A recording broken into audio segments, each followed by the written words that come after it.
Ya, ketika seseorang wanita yang mengalami siklus haidnya itu lebih sering, jadi lebih pendek ya, atau lebih singkat, kurang dari 21 hari. Jadi biasanya ada kan yang seseorang yang haidnya 1 bulan itu 2 kali, ya, atau bahkan 3 kali. Nah itu dia mengalami gangguan haid yang disebut dengan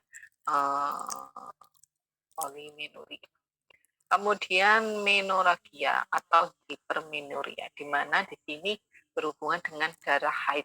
Darah haid yang dikeluarkan itu lebih banyak dari normal atau lebih lama dari normal. Jadi haidnya itu lebih banyak. Kemudian hipomenuria itu adalah perdarahan haidnya yang lebih pendek atau lebih kurang dari biasanya atau sedikit. Kalau menuria itu darahnya banyak. Kalau hipo itu darahnya. Kemudian metoragia, yaitu perdarahan yang tidak teratur dan tidak ada hubungannya dengan haid. Jadi kadang-kadang dia mengalami haidnya atau mengeluarkan darah tapi bukan di waktu haid. Kemudian masalah-masalah yang berhubungan dengan kesehatan reproduksi, yaitu ada gangguan menopause. Menopause di sini adalah istilah yang digunakan untuk menggambarkan perdarahan menstruasi terakhir dari seorang wanita, ya, di mana di situ berarti seorang wanita tersebut sudah tidak mengeluarkan darah haid lagi. Ya, kalau pramenopause itu adalah waktu sebelum periode menstruasi berakhir atau biasanya sebelum dalam mulai muncul. Jadi menopause itu kan sudah tidak mengalami haid lagi selama 1 tahun. Nah, pramenopause itu jadi dia sebelumnya akan mengalami tanda-tanda sampai menstruasinya itu benar-benar berakhir atau tidak mengalami. Kemudian perimenopause adalah sekitar menopause saat pergerakan menstruasi tidak teratur dan gejala menopause-nya muncul. Kemudian menopause adalah waktu dalam kehidupan wanita menstruasi berhenti paling tidak 1 tahun. Pasca itu sudah pasti selama 1 tahun. Nah, gejalanya apa yang bisa dialami saat kita mengalami menopause? Akan terjadi yang namanya halus, perasaan panas, gejala psikologis di mana di situ akan kehilangan rasa percaya diri, ya berarti merasa tidak cantik lagi, banyak keriput, jelek dan sebagainya. Kemudian fungsi seksual di mana akan mengalami kesulitan melakukan hubungan seksual karena tadi penurunan hormon estrogen, ya. Kemudian gejala berkemih sering atau sering pipis ngompol, ya, kalau sudah masuk menopause berarti pipisnya itu sudah tidak bisa ditahan lagi. Kemudian gangguan kesehatan reproduksi selanjutnya adalah yang disebut dengan pelvic inflammation disease, atau disebut dengan PID. Nah, PID ini adalah infeksi di mana pada alat genitalia bagian atas proses penyakitnya itu dapat meliputi terjadinya pada endometrium, tuba fallopi, ovarium, myometrium, parametria, dan peritoneum pada panggul. Keluhannya dan diagnosanya adalah apabila di situ keluhannya sudah mengalami gejala-gejala yang paling sering ditemukan adalah nyeri pada daerah abdomina pelvic. Keluhannya itu bervariasi, ya, antara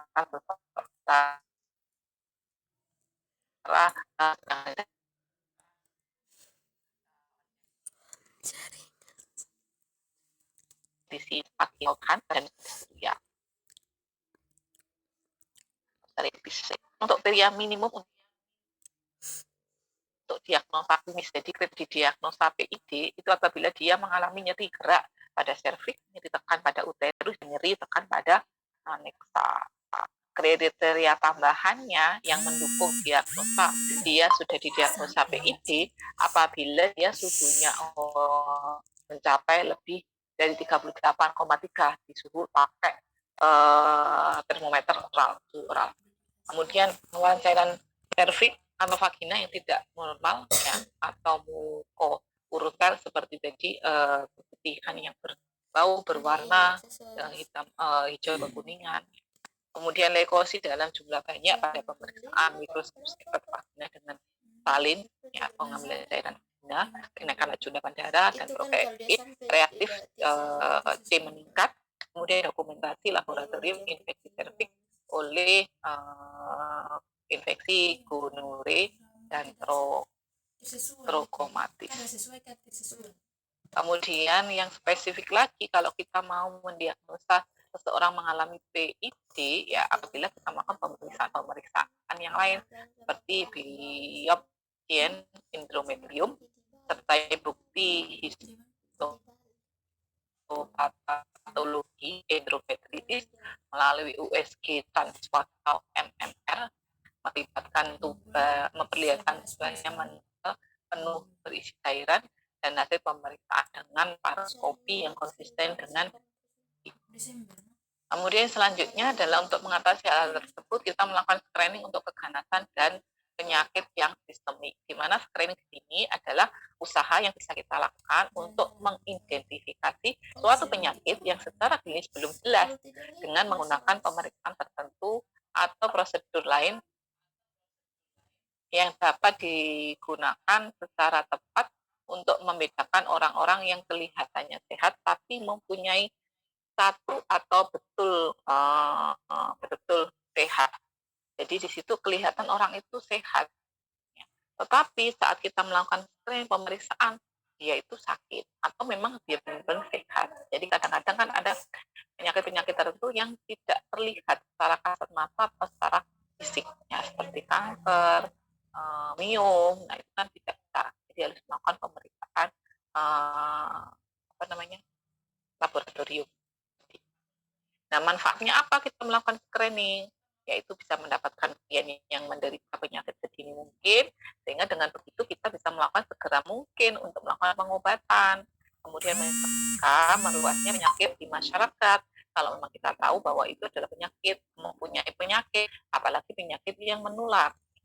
Membiasakan masyarakat untuk memeriksakan diri sebelum dia sakit. Jadi sebelum sakit itu dibiasakan untuk selalu periksa, ya, biar tahu kondisinya itu bagaimana, benar-benar benar-benar sehat atau ada sakitnya. Kemudian meningkatkan kewaspadaan tenaga kesehatan akan kejadian penyebaran apabila ditemukan penyakit yang menular. Memperoleh informasi epidemiologi yang berguna untuk penelitian. Jadi untuk mengetahui ya bagaimana ini perjalanan dari penyakit. Ya Allah, gak ada. Terus ya apa? Oh iya. Tak kok Mbak Vivina?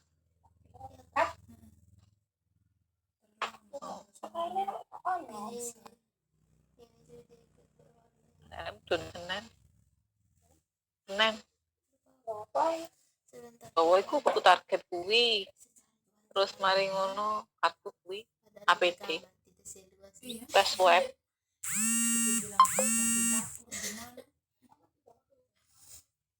Iya, seman koordinasi Mbak Pak Har, Mbak Pak Ger itu loh dikonfirmasi hari ini masuk atau enggak. Kalau enggak masuk, sampean kudu golek sopir. Sekian Mbak Sayuti. Nah iya, kalau kamu sampean tahu tak kai. Ngomong aku rebo. Coba jadwale gitu. Untung nok kono. Nah coba deh nok ini kono adoh ya opo. Untuk mengurangi morbiditas dan atau mortalitas dari penyakit dengan pengobatan dini terhadap kasus yang ditemukan. Contohnya kanker payudara atau kanker serviks. Jadi morbiditas atau mortalitas dan angka kesakitan dan angka kematian. Apa?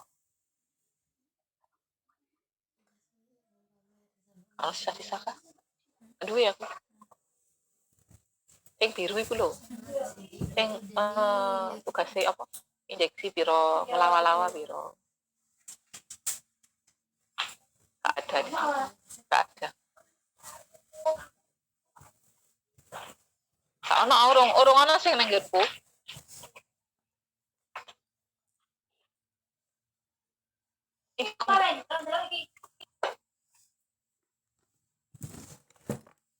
Cuma golek dhewe.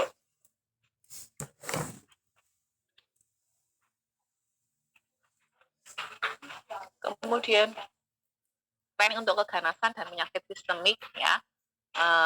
bisa kita lakukan, contohnya kita melakukan pemeriksaan IVA, infeksi visual dengan atmosfera, smear pengambilan cairan darah, dan dari melakukan pemeriksaan payudara sendiri, di mana di situ screening yang bisa kita lakukan untuk mencegah atau mengetahui penyakit yang sistemik tadi seperti kanker payudara, kanker serviks. Nah, untuk screening keganasan dan pada serviks sendiri, ya pada daerah serviks, ya, di mana di situ berhubungan dengan kanker serviks. Nah, untuk kanker serviks di sini atau kanker leher rahim adalah tumbuhnya sel-sel yang tidak normal pada leher rahim. Penyebabnya apa? Penyebabnya bisa karena adanya infeksi kuman papilomavirus, kemudian aktivitas seksual yang terlalu muda, ya, yang lebih dari 16 tahun, lebih dari 16 tahun, ya. Kemudian jumlah ini kurang dari 15 tahun, 16 ya. Jumlah pasangan seksual yang banyak, ya, gitu, di pasangan.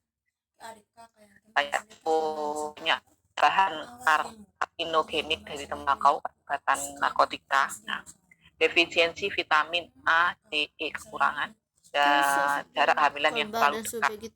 Kemudian pemakaian KB IUD karena iritasi talinya atau minyaknya. Nah, tanda dan gejala yang bisa dilihat kalau terkena kanker gigi, apabila orang baik. Mbak Ita, kalau sing teko Mbak Ita, mohon takoi. Darah yang tidak normal dari vagina, melaksanakan seksual, keluarnya cairan yang tidak vagina berwarna kekuningan, yang sifatnya itu encer dan berbau tidak sedap. Bila menyebar akan nyeri pada panggul, kemudian tidak dapat buang air kecil bernanah. Nah, pencegahannya apa? Pencegahan yang bisa kita lakukan adalah tidak memperhatikan tanda-tanda awal yang jelas, tapi bisa ditemukan bila ditemukan secara dini dengan melakukan screening, yang artinya melakukan pemeriksaan tanpa menunggu keluhan. Jadi di sini kita melakukan pemeriksaan tanpa ada keluhan. Ya. Kalau sudah ada keluhan, berarti dia sudah mengidap. Metode screeningnya, kalau dengan kanker serviks tadi, pencegahannya tadi dengan IVA dan smear. Kalau IVA sendiri adalah pemeriksaan di mana kita lakukan dengan cara melihat faedah tadi dengan menggunakan spekulum yang dimasukkan ke dalam vagina. Nah, itu untuk membuka, lihat bagian serviksnya. Setelah itu kita ulasi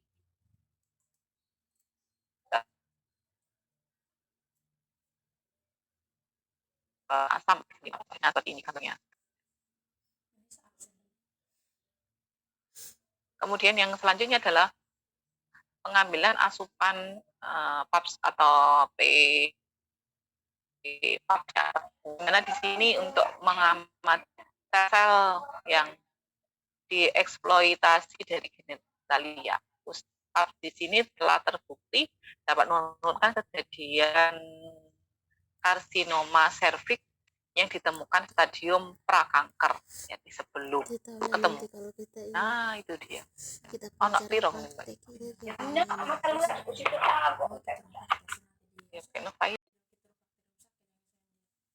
Suma 3.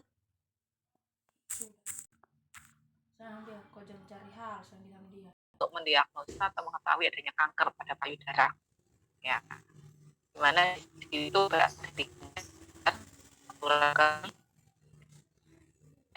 dan masuk kulitnya, jadi dalam payudara. Nah, tanda dan gejalanya adalah apabila ada benjolan di payudara, adanya luka yang tidak sembuh, keluar cairan yang tidak normal dari puting susunya, ya, kemudian ada cairan pus atau nanah darah, cairan encer atau cairan susu pada wanita hamil, dan kemudian perubahan bentuk dan payudaranya, ya, yang besar mungkin, kulit puting susu dan areola lepuh ke dalam atau berkerut, kemudian nyeri pada payudara. Pencegahannya apa? Kita bisa melakukan pemeriksaan payudara sendiri atau yang disebut dengan sadari, kemudian pemeriksaan mamografi, USG, dan payudara sendiri atau sadari bisa kita lakukan sendiri di rumah.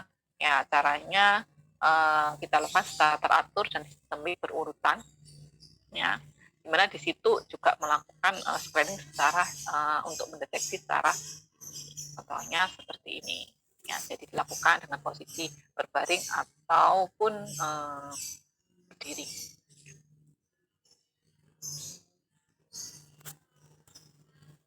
Kemudian yang kedua, mamografi. Kalau mamografi ini pemeriksaan kanker payudara untuk mendeteksi kanker payudara dengan menggunakan pencitraan gambar yang menggunakan sinar radiasi.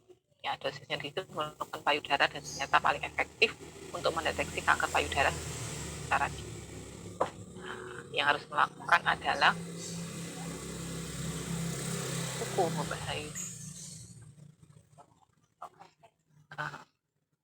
Kemudian usia wanita yang harus melakukan ya di atas 35 tahun, mempunyai kanker yang masih dalam stadium 1 dan 2, mempunyai keluhan, di mana keluhannya itu ada gejala payudara dan di ketiak, rasa tidak enak dan nyeri pada payudara, puting mengeluarkan pus, cairan dan bernanah, ada kelainan pada kulit payudara, kemudian menjadi seperti kulit jeruk, ya puting susu tertalik ke dalam keluh-keluhannya.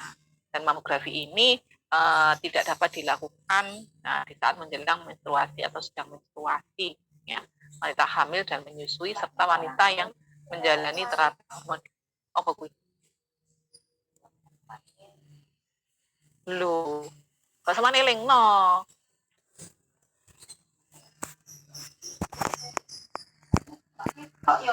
Iya, ya apa kuwi?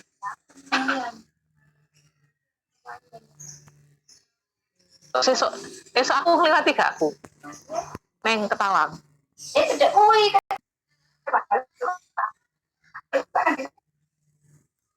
Pagelaran. Jangan sampai anak. Panjang ini. Iya. Ya ini.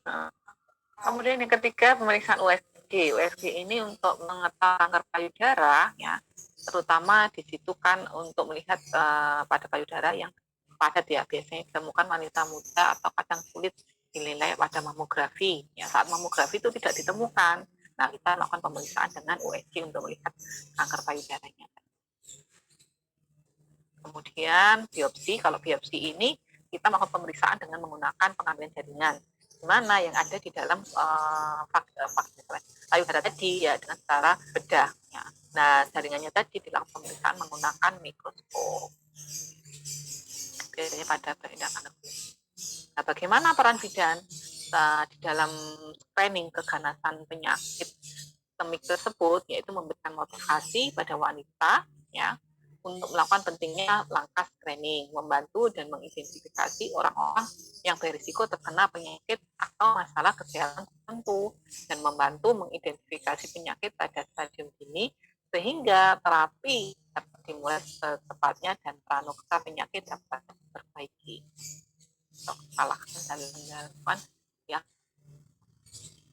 Oke, selain juga membantu melindungi kesehatan secara individu, memberikan penyuluhan dan pemilihan alat kontrasepsi dengan metode barier, ya, pelindung, yaitu menggunakan kondom, memberikan fasilitas screening kanker serviks dengan metode pap smear tadi, kemudian membantu dalam pengiriman hasil pemeriksaan laboratorium.